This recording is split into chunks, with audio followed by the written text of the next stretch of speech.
Undang-Undang Nomor 8 2016 ini sebenarnya itu merupakan kitab suci lah bagi kami. Kita saksikan bersama. Dengan ini, launching e-katalog resmi diluncurkan. Beri tepuk tangan yang meriah. Karena di dalam Undang-Undang Nomor 8 2016 itu tertulis secara lengkap terkait pemenuhan hak disabilitas, di mana negara juga harus hadir di sana, ya kan? Salah satu turunan dari Undang-Undang 8 tahun 2016 yang belum diselesaikan adalah RPP konsensi dan insentif ini. Ini kan berjalan sejak pemerintahan Bapak Jokowi kan, di akhir pemerintahan beliau, dan kita teruskan pada periode sekarang. Nah, ini yang menjadi harapan kita untuk mewujudkan konsesi seperti yang dituang di dalam Undang-Undang Nomor 8 2016.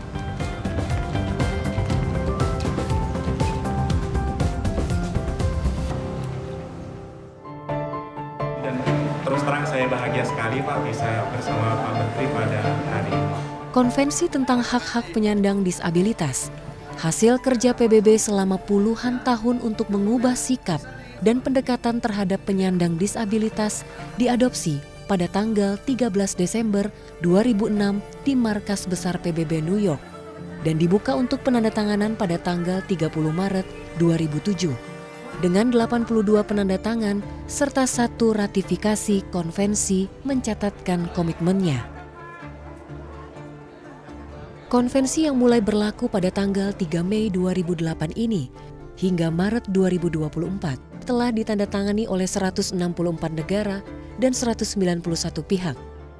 Indonesia termasuk sebagai negara pelopor dan resmi mencatatkan ratifikasi konvensi pada tanggal 30 November 2011 lalu.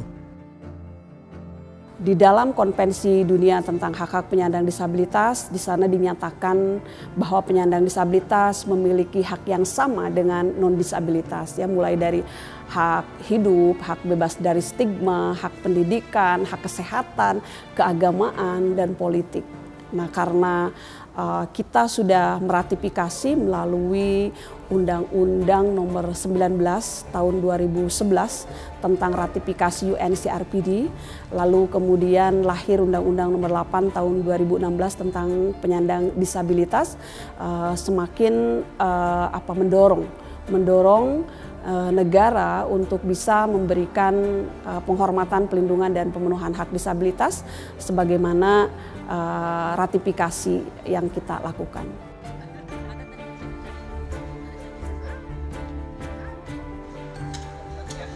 Satu hal yang menjadi tantangan ya di banyak negara termasuk juga Indonesia, bahwa data penyandang disabilitas kalau WHO mengatakan itu 10% dari populasi. Kalau Indonesia memiliki 280 juta penyandang disabilitas, artinya ada 28 juta.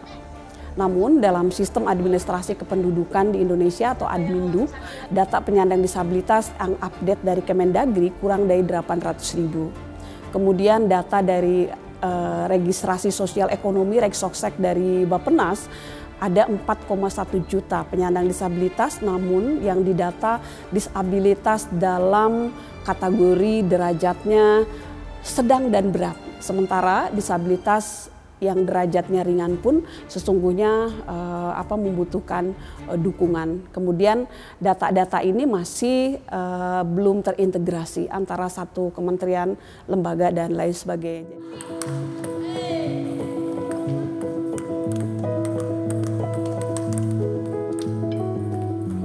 Permasalahan data yang tidak valid tidak hanya bisa berimbas pada hak penyandang disabilitas yang tidak terdata, tetapi juga berpotensi menjadi celah tindak pidana korupsi yang merugikan keuangan negara, khususnya dalam pelaksanaan pengadaan bantuan sosial. Presiden memerintahkan Badan Pusat Statistik untuk memvalidasi, untuk merekonsiliasi seluruh data-data yang dimiliki oleh kementerian, lembaga, maupun juga mungkin pemerintah daerah, ya, nantinya akan menjadi data tunggal.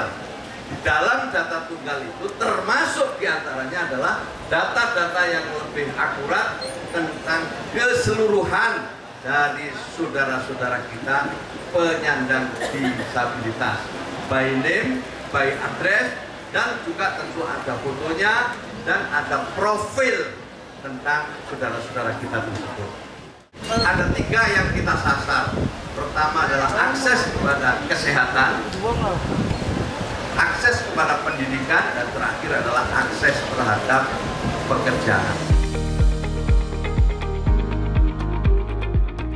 Pada peringatan Hari Disabilitas tahun ini, kolaborasi Kementerian Sosial, BUMN, dan Organisasi Disabilitas Perkumpulan Penyandang Disabilitas Indonesia berhasil meraih rekor muri atas prakarsa sebagai rekor pemberdayaan penyandang disabilitas pertama.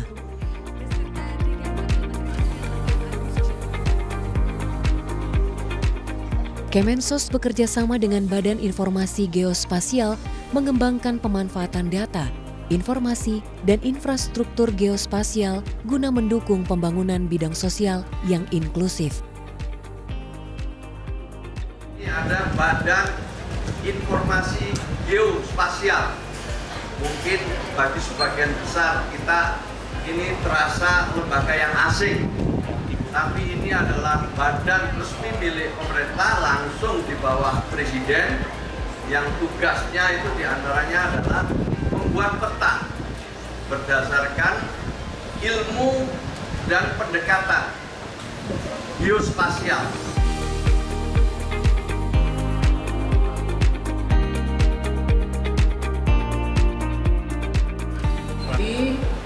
Dengan sistem kerjanya diraba dan ini disusun sesuai dengan standar penyusunan atlas.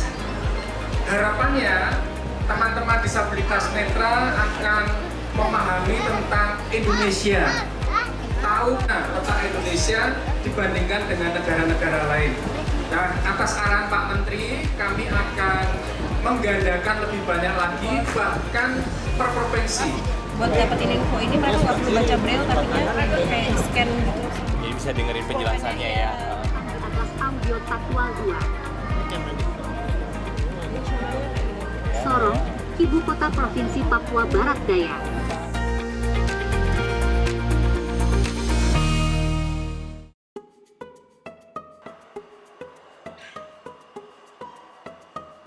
CDPF ini delegasinya akan hadir tuh sekitar 7 orang dari sana, dari tim sana. Mereka semalam pesawat jam 12 sampai di tanah air.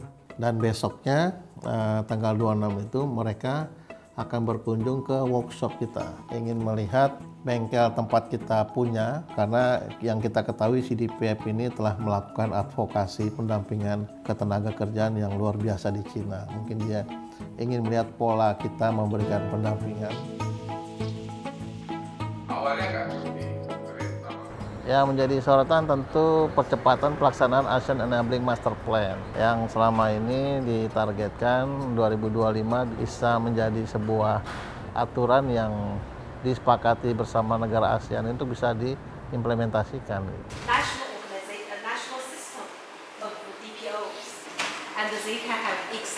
Ya, misalnya adanya kesamaan kesempatan dalam mendapatkan pekerjaan, ya. Kemudian juga kesempatan untuk mendapat jaminan kesehatan dan hal-hal lain lah terkait pemenuhan HAM, hak asasi terkait disabilitas dalam semua sektor. Kalau di tingkat ASEAN, Indonesia sudah lebih baik daripada daerah lain. Ya, seperti di Myanmar juga masih kurang. Ya. Di negara lain tuh Indonesia masih lebih baik dari mereka. Structure for disability. For example, for the hidden disability, example about the education for people with disabilities. Kami punya anggota cukup banyak, punya perwakilan di 30 provinsi, dan dari provinsi itu ada perwakilan kabupaten kotanya. Anggota kita ada 120.000 orang. Kami melakukan perjuangan untuk pemenuhan hak teman-teman disabilitas. Secara regulasi adalah mendorong pemerintah pusat, pemerintah daerah untuk bisa menerbitkan payung-payung hukum yang melindungi hak-hak disabilitas. Nah, kita sebagai organisasi ini menjadi fasilitator dari pemerintah ke kita, juga kita ke swasta.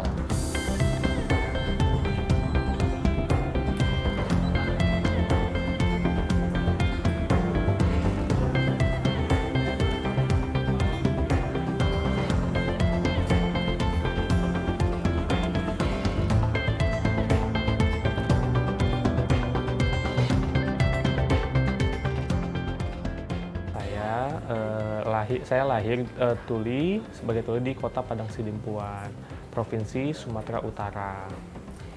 Saya menggunakan kedua alat bantu dengar. Biasanya percakapan sehari-hari ada dua, menggunakan bahasa isyarat dan menggunakan verbal.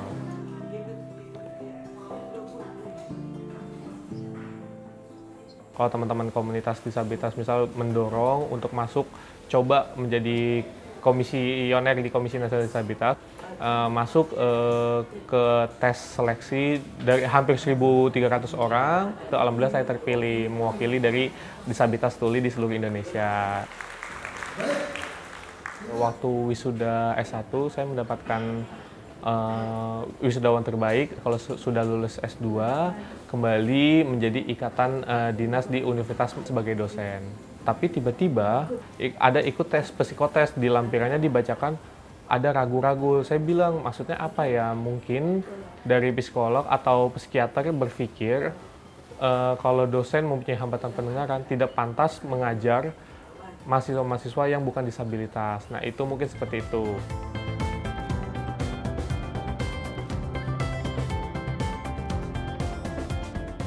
Kalau saya bilang kalau bisa tidak ada memberi keputusan, kita akan menempuh jalur hukum sebab ada pelanggaran undang-undang waktu itu di tahun nomor 4 tahun 1997. Nah, sekarang sudah berubah jadi Undang-Undang 8 tahun 2016 tentang penyandang disabilitas. Perkumpulan Penyandang Disabilitas Indonesia mengajak saya menjadi pengurus di organisasi tersebut di bagian aksesibilitas. Dibantu lembaga bantuan hukum itu berkolaborasi dengan PPDI. Juga dari Kementerian Sosial memberikan surat rekomendasi. Tentu untuk bisa mempercepat pengangkatan sebagai dosen. Ada juga kolaborasi dari Komnas HAM.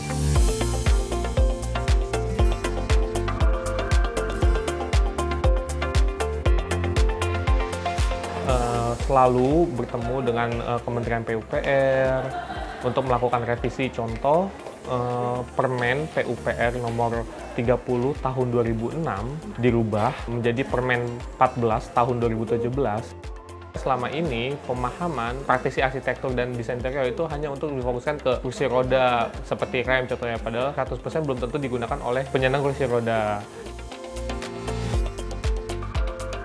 Kalau disabilitas intelektual mau ke toilet tapi tidak tahu ada di dalam ada orang atau tidak, sepertinya tidak. Kalau takutnya kita langsung ngebuka itu tidak sopan kan. Jadi pintunya harus berubah jadi pintu kaca blue. Masih sekitar 40%. Kalau perusahaan-perusahaan swasta tuh masih belum untuk aksesan bagi teman-teman disabilitas. Profesi arsitektur harus mendukung desain inklusif karena banyak disabilitas yang tidak terlihat sering mendapatkan diskriminasi karena tidak diberi ruang.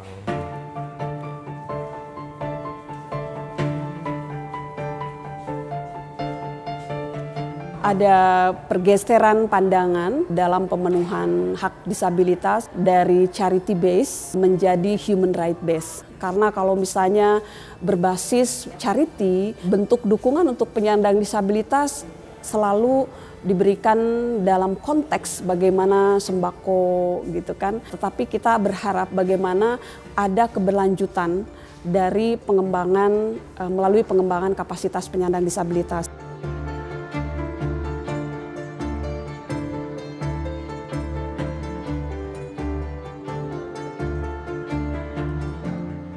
Seringkali menjadi tantangan untuk pemenuhan hak disabilitas adalah persepsi. Seringkali disabilitas itu tidak diketahui bahwa ada yang terlihat dan tidak terlihat.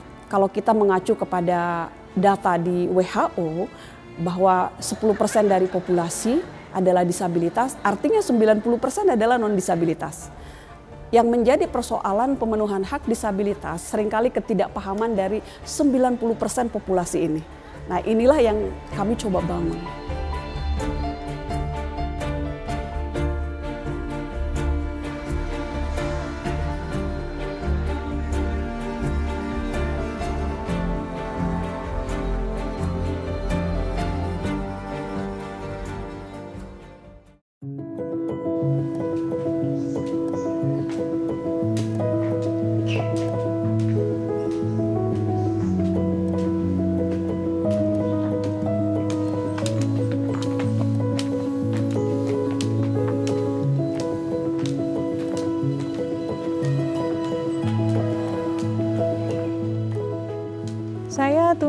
tunanetra dari lahir, berawal dari Rabun Senja. Pada saat ini saya sudah mencapai tingkat low vision dengan penglihatan berat hampir total.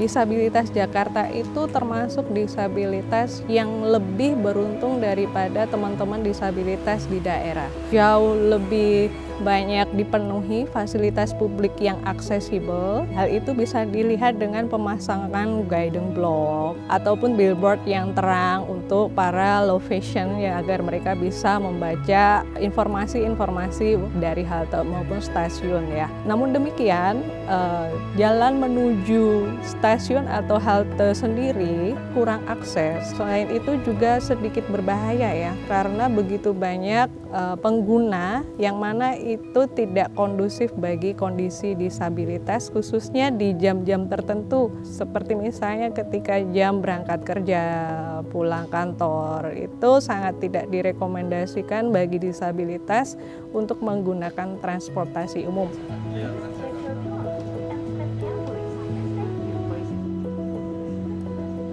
Sebenarnya saya penikmat Transjakarta di awal debut mereka ya, sekitar awal tahun 2000 sekian. Pada awalnya ini menjadi pelayanan yang sangat bersahabat bagi kami, khususnya untuk pelayanan petugasnya yang mereka ketika mereka melihat kami tongkat masuk ke dalam halte, mereka sigap memberikan bantuan dan melayani kami sesuai dengan apa yang kami butuhkan.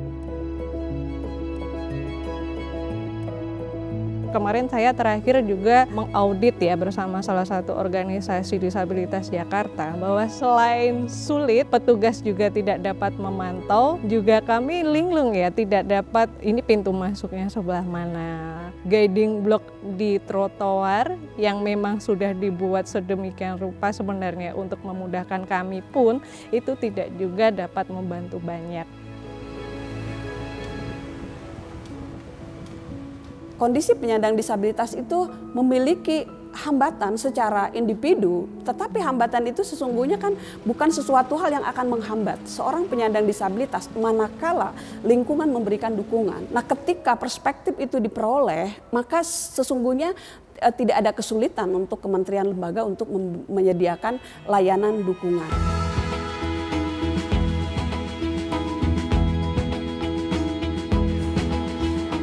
Ya, KND adalah salah satu tim PAK ya, dan sebagai penanggung jawab penyusunan RPP konsesi dan insentif. Kami memberikan masukan kepada BKF, Menkeu, ini masih diterapkan sehingga panitia antar kementerian atau PAK itu kan harus menyepakati. Sekarang sudah dalam proses akhir dan akan terjadi parap ya. Saya menilai sekolah-sekolah kita minimal pada saat dulu zaman saya sekolah masih belum ramah dengan anak-anak disabilitas yang... Tidak hanya PPDI, semua organisasi yang menaungi disabilitas turut dalam pembahasan RPP konsesi. Disabilitas itu berhak menurut Undang-Undang 8 2016 itu mendapatkan konsesi dari perusahaan-perusahaan atau lembaga yang bertarif gitu ya, istilahnya misalnya listrik, PDAM, PAM air ya, telepon gitu, dan juga transportasi. Kenapa dibutuhkan potongan biaya listrik, telepon gitu kan, kemudian gas, transportasi untuk penyandang disabilitas. Sebagai disabilitas itu ada ekstra cost ya yang harus dikeluarkan karena kondisi kedisabilitasannya, ada alat bantu, kalau bepergian mereka ada yang perlu pendamping, ada makanan, minuman yang khusus yang perlu dikonsumsi dan lain sebagainya. Mereka akan menjadi sangat mahal kalau tidak ada konsesi untuk biaya transportasinya misalnya.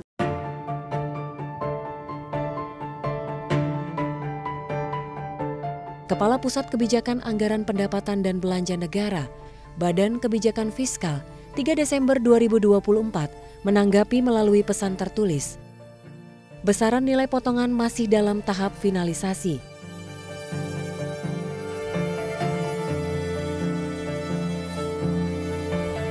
Tantangan dalam penyusunan RPP yaitu perlunya mensinergikan berbagai kementerian lembaga dalam rangka mewujudkan komitmen mendukung kesetaraan dan penghormatan terhadap hak asasi manusia, termasuk mendorong peningkatan akses penyandang disabilitas terhadap kegiatan ekonomi yang produktif untuk perbaikan kesejahteraan dan kontribusi terhadap perekonomian secara agregat atau keseluruhan dalam ekonomi. Minimal itu 30%. Bisa saja 40, bisa 30, bisa 50. Bisa terrealisasi juga salah satu alatnya adalah adanya kartu penyandang disabilitas KPD. Jadi fungsi dari KPD itu adalah supaya kita juga bisa menikmati konsesi itu. Kalau kartu ini sebenarnya dulu Kementerian Sosial pernah mengeluarkan, tapi ditarik lagi karena belum siap.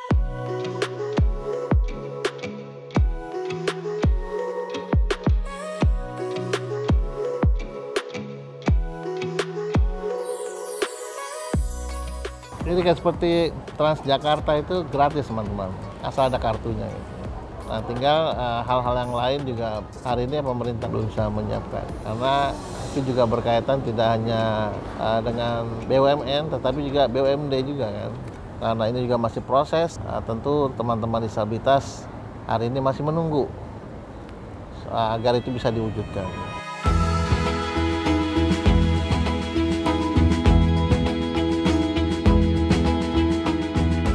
Karena memang kita harus aktif sebagai disabilitasnya sendiri harus aktif menyampaikan ya kebutuhan kami itu di sebelah mana.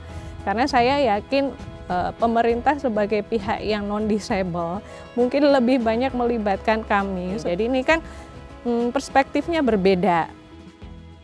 Menurut mereka kebutuhan kami di A, padahal kebutuhan kami itu ganda AB. Nah ini yang harus dipertimbangkan.